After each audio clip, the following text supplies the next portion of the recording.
राजस्थान में सत्ता परिवर्तन के बाद भ्रष्टाचारियों के खिलाफ जांच एजेंसियों का ताबड़तोड़ एक्शन लगातार जारी है। नमस्कार, स्वागत है आपका द न्यूज पर।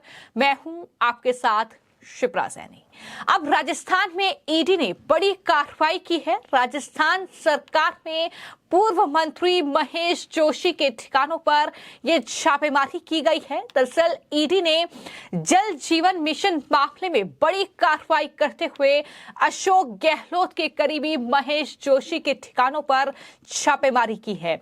तो कांग्रेस पार्टी की सरकार में महेश जोशी जो कि मंत्री थे, उनके ठिकानों पर छापेमारी की गई है और वो राजस्थान के पूर्व मुख्यमंत्री अशोक गहलोत के बेहद करीबी माने जाते हैं। तो ये बड़ा एक्शन ईडी ने राजस्थान में लिया है। मैं आपको ये बता दूं कि राजस्थान में सत्ता परिवर्तन हो चुका है और अब राजस्थान के मुख्यमंत्री भजन लाल शर्मा हैं और लगातार ये ईडी की कार्रवाई या भ्रष्टाचारियों पर जो कार्रवाई है वो काफी ज्यादा तेज होती नजर आ रही है। मैं आपको ये बता दूं कि पूर्व कांग्रेस मंत्री महेश जोशी के ठिकानों पर छापेमारी की गई है। राजस्थान में कई जगहों पर यह छापेमारी हुई है। जयपुर, दिल्ली और गुजरात से आई ईडी की करीब 10 टीमों ने अनेक परिसर पर छापेमारी की है। इसमें महेश जोशी के 2 घर शामिल हैं, जल आपूर्ति विभाग के 2 ठेकेदार और साथ ही विभाग के 2 अधिकारियों के आवास पर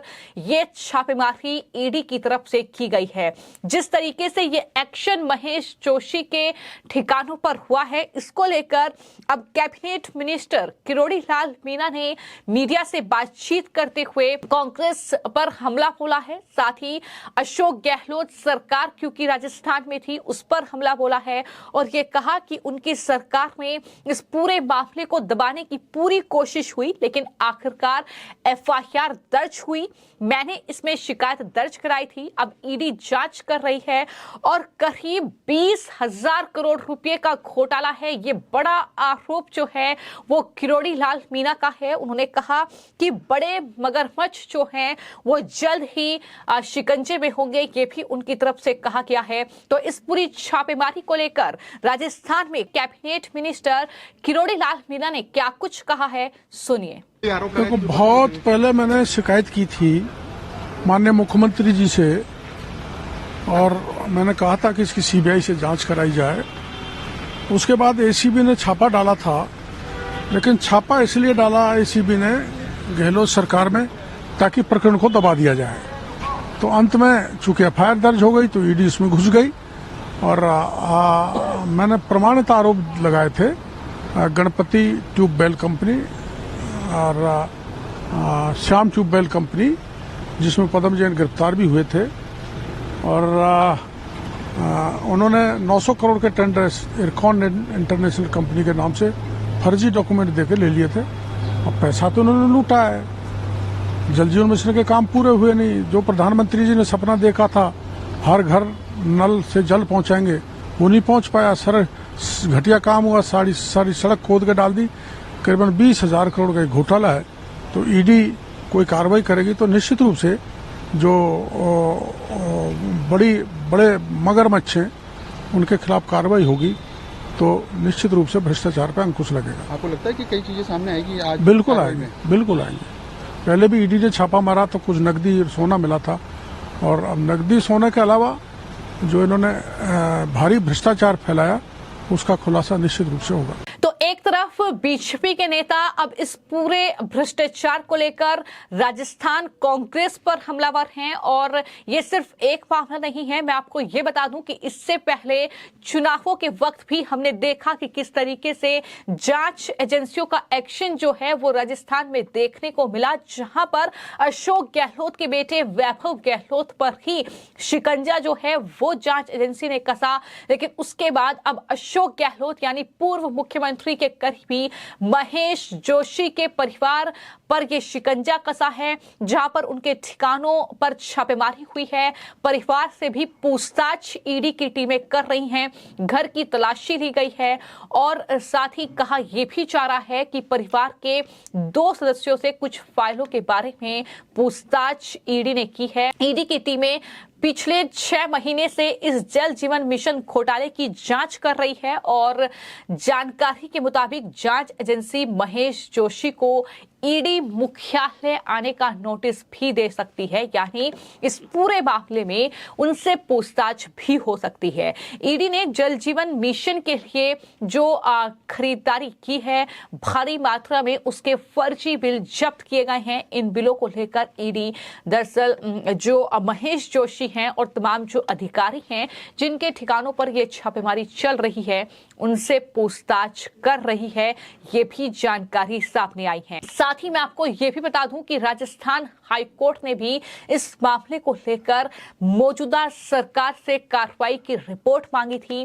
जानकारी के मुताबिक ईडी के पास महेश जोशी और साथ ही जलदाय विभाग के अधिकारियों और ठेकेदारों के खिलाफ पुख्ता सबूत है, यानी इस पूरे मामले में अब मुश्किलें न सिर्फ महेश जोशी की बढ़ती नजर आ सकती हैं, बल्कि अशोक गहलोत भी शिकंजे में आ सकते हैं। इस आधार पर ईडी की टीम महेश जोशी को पूछताछ के लिए अब मुख्यालय बुलाने का नोटिस दे सकती है। इस तरह की जानकारी भी सामने आ रही है। और रेड सिर्फ अभी नहीं हुई है, बल्कि इस मामले में रेड पिछले साल भी हुई थी। पिछले साल राजस्थान के जयपुर और दौसा में छापेमारी की गई थी और पीएचई विभाग और वरिष्ठ आईएएस अधिकारी सुबोध अग्रवाल के ठिकानों पर रेड की गई थी।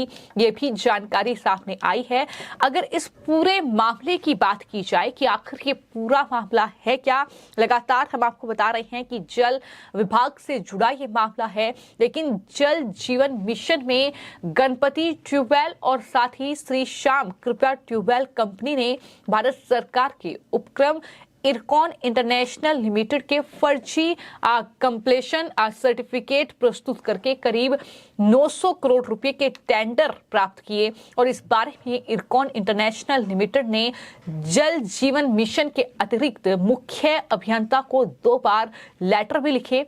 फर्जी दस्तावेजों के आधार पर कंपनियों ने 900 करोड़ रुपए लिए हैं, लेकिन तत्कालीन गहलोत सरकार में विभाग के जो एसीएस थे सुबोध अग्रवाल और साथ ही पीएचईडी मंत्री थे महेश जोशी, उन्होंने मामलों में कोई कार्रवाई नहीं की। पब्लिक अगेंस्ट करप्शन संस्था की ओर से इस मामले में जांच के लिए जो है हाई कोर्ट में पीआईएल दायर की गई और जिस पर सुनवाई करते हुए हाई कोर्ट ने सरकार से कार्रवाई रिपोर्ट भी मांगी थी। राजस्थान हाई कोर्ट में मामले की सुनवाई के दौरान केंद्र सरकार की तरफ से उपस्थित जो अतिरिक्त सॉलिसिटर जनरल आरडी रस्तोगी थे, उन्होंने कोर्ट को ये जानकारी दी थी कि यह बहुत बड़ा घोटाला है, इसमें राजस्थान सरकार के प्रमुख सचिव तक की संलिप्तता है और उस मामले के आधार पर ईडी ने अब कार्रवाई की है। तो जाहिर तौर पर यह पूरा मामला काफी गंभीर है और कह सकते हैं कि हाई कोर्ट तक ये पूरा मामला पहुंचा है। हाई कोर्ट ने मौजूदा सरकार से रिपोर्ट भी मांगी है। ईडी अब इस मामले में कार्रवाई कर रही है। गहलोत सरकार में ये पूरा घोटाला हुआ है और चूंकि अब सत्ता परिवर्तन राजस्थान में हो चुका है, तो किरोड़ी लाल मीणा जो हैं, मंत्री जो हैं, वो खुद कह रहे हैं कि मैंने मुख्यमंत्री से ये अनुरोध किया था कि इस पूरे मामले में कार्रवाई होनी चाहिए, जिसके बाद ये पूरा मामला संज्ञान में लिया गया है और इस तरीके से अब ईडी का ये एक्शन जारी है। लेकिन देखना ये होगा कि ईडी इस पूरे मामले को लेकर जो छापेमारी कर रही है, इस दौरान क्या कुछ जब्ती वो करती है और साथ ही किस की मुसीबत जो है बढ़ती नजर आती है। क्या अशोक गहलोत तक भी ये घोटाले के तार पहुंचते हैं, इस पर भी निगाहें रहेंगी। और क्या महेश जोशी जो है वो ईडी के कार्यालय पहुंचेंगे आने वाले वक्त में, जैसा कि जानकारी मिल रही है कि उन्हें भी नोटिस थमाया जा सकता है। फिलहाल आपकी इस पूरे मामले को लेकर क्या राय है, हमें कमेंट बॉक्स में जरूर लिखें। धन्यवाद।